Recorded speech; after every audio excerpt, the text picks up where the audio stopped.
So hello guys, welcome back. स्वागत है आप सभी का एक बार फिर से आपके अपनी YouTube channel computer simplified Hindi पे। तो आज हम लोग बात करने वाले हैं एचटीएमएल हेडिंग्स के बारे में। तो अभी तक हम लोग ने पढ़ा है एचटीएमएल के स्ट्रक्चर के बारे में, टैग्स, एलिमेंट्स और एट्रीब्यूट्स के बारे में। तो अगर आपने उन वीडियोस को नहीं देखा है तो मैं क्या करूँगा, आई बटन पे उनको दे दूँगा, तो आप लोग जाके उसको देख सकते हैं और समझ सकते हैं टैग्स, एलिमेंट्स और एट्रीब्यूट्स के बारे में, हमारे एचटीएमएल के बेसिक सिंटैक्स और स्ट्रक्चर के बारे में। तो आज का हमारा जो वीडियो टॉपिक है वो है एचटीएमएल हेडिंग्स। तो चलिए बिना देर किए शुरू करते हैं। तो एचटीएमएल हेडिंग बेसिकली अगर हम किसी भी वेब पेज को डिज़ाइन कर रहे हैं एचटीएमएल डॉक्यूमेंट में, तो उसमें हमको क्या करना पड़ेगा, किसी वेब पेज के हेडिंग देने के लिए कुछ टैग्स हमें दिए गए हैं, पहले से प्री डिफाइंड है। जैसे तो अगर आप लोग हेडिंग सबसे परिचित हैं तो आप लोग रिलेट कर पा रहे होंगे कि हेडिंग्स कहाँ पे यूज होती हैं, हेडिंग्स क्या होता है। तो हेडिंग बेसिकली किसी भी वेब पेज की अगर हम लोग बात करें कि जो हमारा मेन कंटेंट होगा उसको हम लोग हेडिंग नाम बोल सकते हैं। जैसे हम लोग कोई वेब पेज बनाए, उसमें हम लोग टाइटल दे सकते हैं, अपने वेबसाइट का नाम दे सकते हैं, तो उसको हम लोग हेडिंग से ही उसको दिखा सकते हैं अपने वेब पेज पे। तो चलिए जानते हैं हेडिंग्स होती क्या हैं। So the H1 to H6 elements are represent 6 levels of section headings। तो HTML में क्या होता है, 6 लेवल ऑफ हेडिंग होता है। ये इन्हीं के अंदर जो कुछ हमको यूज करना है, इन्हीं के अंदर मीन्स H1 या H2 H3 H6 तक हम लोग हेडिंग टैग का यूज कर सकते हैं। सो H1 is the highest section level and H6 is the lowest level. हम लोग क्या करेंगे, H1 से स्टार्ट करेंगे और H6 तक जाएंगे। तो H1 जो हमारा होगा ये हाईएस्ट होगा और जो H6 होगा ये हमारा लोएस्ट लेवल ऑफ हेडिंग होगा। तो इतना आपको क्लियर हो गया होगा। तो हम लोग H1 को क्या बोलते हैं, H1 को हम लोग मेन हेडिंग बोलते हैं, जो कि हमें साइज़ में बड़ी दिखती है। हम लोग एग्जांपल के थ्रू ये भी समझेंगे। H2 क्या होती है, H2 हमारी H1 की सब हेडिंग बोली जाएगी। S3 क्या होगी, S3 भी हमारी H2 की या H1 की सब हेडिंग बोला जा सकता है, क्योंकि इसके धीरे धीरे कंटेंट का साइज जो है वो कम होता जाता है। उसके बाद हमारा S6 आता है। S6 क्या है, हमारी सबसे स्मॉल हेडिंग है।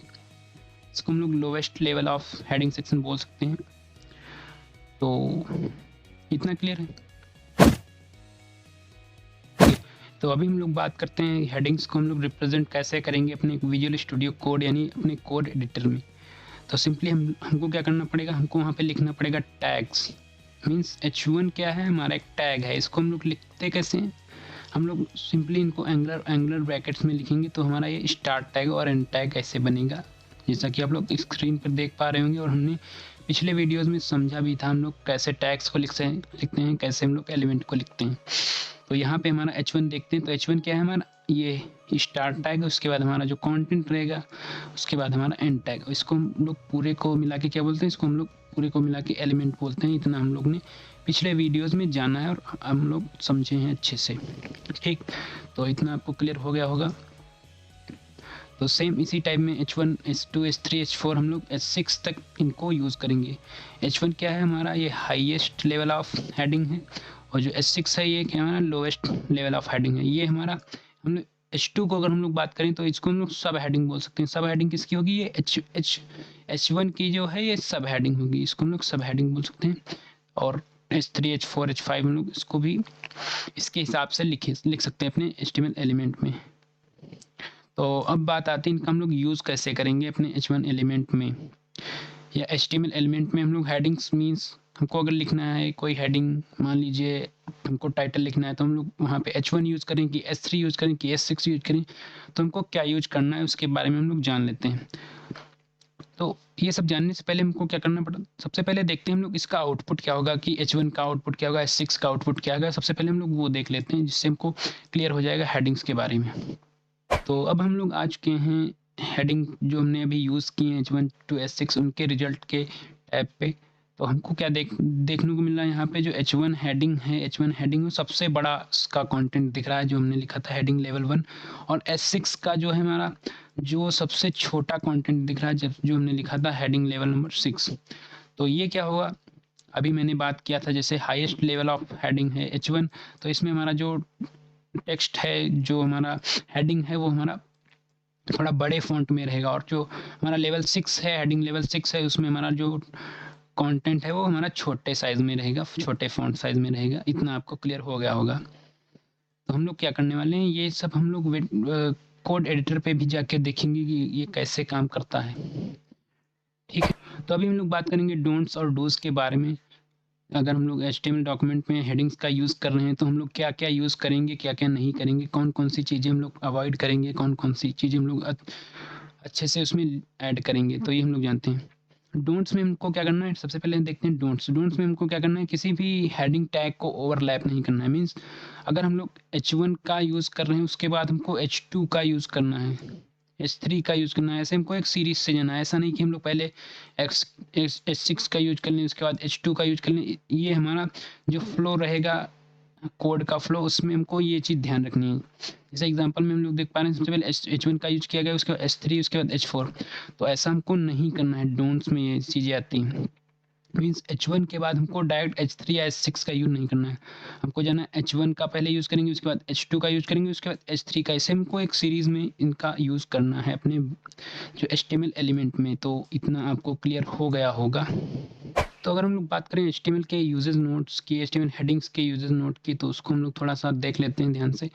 तो heading information can be used by user agents to construct a table of content for a document automatically। ठीक है, क्योंकि हम लोग किसी भी हेडिंग का यूज़ करेंगे तो हमको मेन हेडिंग को दिखाना पड़ेगा, इसीलिए हम लोग हेडिंग्स का यूज़ करते हैं। Do not use heading elements to recite text instead use the CSS font size. तो अभी हमको जैसे इससे समझ में आ रहा है कि हमको क्या करना है। अगर हम लोग को कोई हेडिंग यूज़ की हमने, जैसे हमको हेडिंग यूज़ की हमने, और उसके बाद हमको एक पैराग्राफ लिखना है, और पैराग्राफ में क्या होगा, पैराग्राफ का जो टेक्स्ट साइज़ है उससे छोटा होगा, फ़ॉन्ट साइज़ है उससे छोटा होगा। तो हम ऐसा नहीं कि हम लोग H3 में सारा पैराग्राफ लिख देंगे, उससे उसका फ़ॉन्ट साइज़ भी छोटा हो जाएगा। हमको ऐसे यूज़ नहीं करना है। फ़ॉन्ट साइज़ हम लोग किसी भी टेक्स्ट का हम लोग CSS से यूज़ कर सकते हैं। फ़ॉन्ट साइज़ इसके लिए प्रॉपर्टी होती है, वहाँ से हम लोग इसका साइज़ यूज़ कर सकते हैं। उसमें हम हेडिंग टैग का यूज़ नहीं करेंगे उसके फ़ॉन्ट साइज़ को कम करने के लिए। ठीक, बात हम लोग ने भी पढ़ा कि हम लोग स्किप लेवल नहीं करना है। मीन्स हमको एक सीरीज़ में चलना है। सबसे पहले H2 यूज़ करेंगे, उसके बाद H1 यूज़ करेंगे, उसके बाद H2 यूज़ करेंगे, उसके बाद H3 यूज़ करेंगे। ऐसे हमको आगे बढ़ना है एक सीरीज़ में। हमको ओवरलैप नहीं करना कि हम लोग ने पहले H1 यूज़ कर लिया, उसके बाद हम लोग डायरेक्ट H4 पे पहुँच गए, उसके बाद हम लोग H6 पे पहुँच गए। तो ये चीज़ हमको अवॉइड करनी है, ये हमको नहीं करना है। अब ऐसा भी नहीं है कि इसको हम लोग लिखेंगे तो हमारा आंसर नहीं आएगा। आंसर आएगा, हमारा रिजल्ट आएगा, लेकिन उसका कोई फ़ायदा नहीं है, क्योंकि हमको अच्छा एक गुड प्रोग्रामिंग नॉलेज चाहिए, और तो हम लोग गुड प्रैक्टिसेस में नहीं आएंगे, हम लोग गुड डेवलपर नहीं बोले जाएंगे। इसलिए हमको ये चीज़ें स्किप करनी है, अवॉइड करनी है। ठीक, उसके बाद हमको क्या करना है, किसी भी एक सिंगल पेज पे H1 एलिमेंट को बार बार नहीं लिखना है। मीन्स किसी भी एक सिंगल पेज के लिए हेडिंग, जो मेन हेडिंग होगी वो एक ही रहेगी, उसमें हमको H1 एलिमेंट बार बार यूज़ नहीं करना है। तो इतना आपको क्लियर होना चाहिए while using HTML headings tag. तो अब बात आती है कि हम लोग HTML हेडिंग्स का यूज़ क्यों करें। हम लोग कर ही क्यों रहे हैं, यूज़ क्यों कर रहे हैं। हम लोग उसको CSS से तो बना सकते हैं, हम उसको फ़ॉन्ट साइज़ को बढ़ा के और उसको टाइटल नाम दे सकते हैं। तो हेडिंग्स किस लिए यूज़ की जाती हैं उसको हम लोग समझते हैं। So search engines use headings for indexing the structure and organizing the content of the web page. तो सबसे पहले सर्च इंजन्स में इसका यूज़ होता है हेडिंग्स का। उससे वेब पेज के, किसी भी वेब पेज की हेडिंग से सर्च इंजन को ये पता चल जाता है कि ये इसकी हेडिंग है, और उसी तरह से उसको वेब पेज को पूरे ऑर्गेनाइज करता है कोई भी सर्च इंजन या ब्राउज़र। उसके बाद headings are used for highlighting important topics. तो कोई भी इंपॉर्टेंट टॉपिक जो हम अपने वेब पेज पे लिख रहे हैं, तो उसको हम लोग हेडिंग्स के थ्रू डिवाइड कर देंगे, तो वो पढ़ने में समझने में ज़्यादा आसान रहेगा, इसलिए हम लोग हेडिंग्स का यूज़ करते हैं। They provide valuable information and tell us about the structure of the document. किसी भी डॉक्यूमेंट का स्ट्रक्चर अगर हम लोग समझना है, तो उसको अगर हेडिंग वाइज दिया है, जैसे कोई मेन हेडिंग, इसके बाद सब हेडिंग है, इसके बाद सब हेडिंग है, तो वैसे हमको स्ट्रक्चर समझने में आसानी रहती है और पढ़ने में मज़ा आता है।